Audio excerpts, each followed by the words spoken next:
Nimejituma katika hao yangu ni kama sakufu akistahimili kilema na kuombeni niruhusu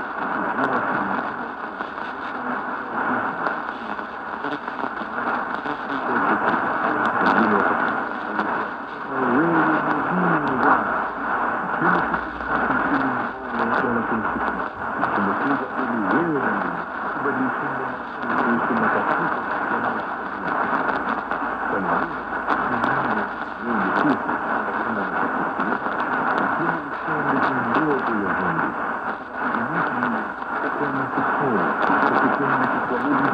kuendeleza Kiswahili.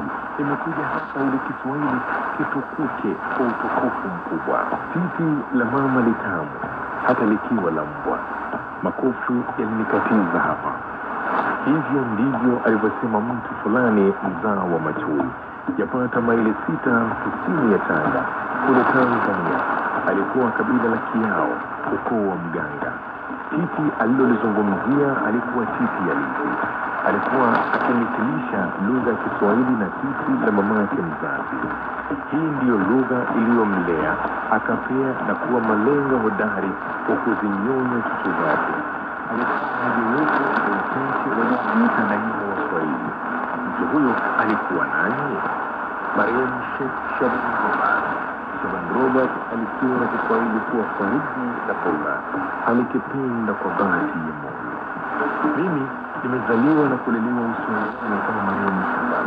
Nimekizungumza Kiswahili tangu nilipokuwa nikienda soko mpaka nimeyafikia makamo haya. Nami nikipenda kama alivyokipenda Shaban. Kiswahili ni lugha ya watu wa Uswahilini tu.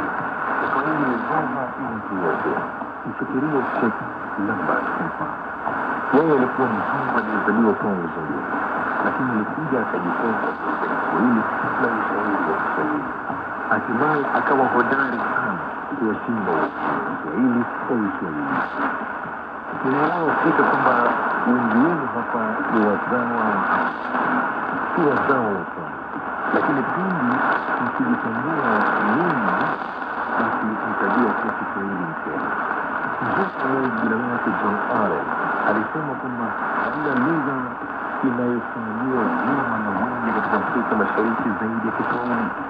Na mwawepo Kiswahili matatizo yanayokikabili duniani. Kweli kuwa wametokea wazungu wengi waliotolea sabuni kutuendelezea lugha hii ya Kigeni. Mathalan F. Johnson na Dr. Ludwig walio jikosuri kamusi za wani Kiswahili. Lakini makosa hapa na pale katika hata hivyo wanastahili wamegera kwa kazi yao. Sikulalamikiwa na ingawa Kiswahili chaweza kuwa lugha yao pia, lakini ni huku kwetu ndiko kinafikiriwa zaidi. Kiswahili ni chanzo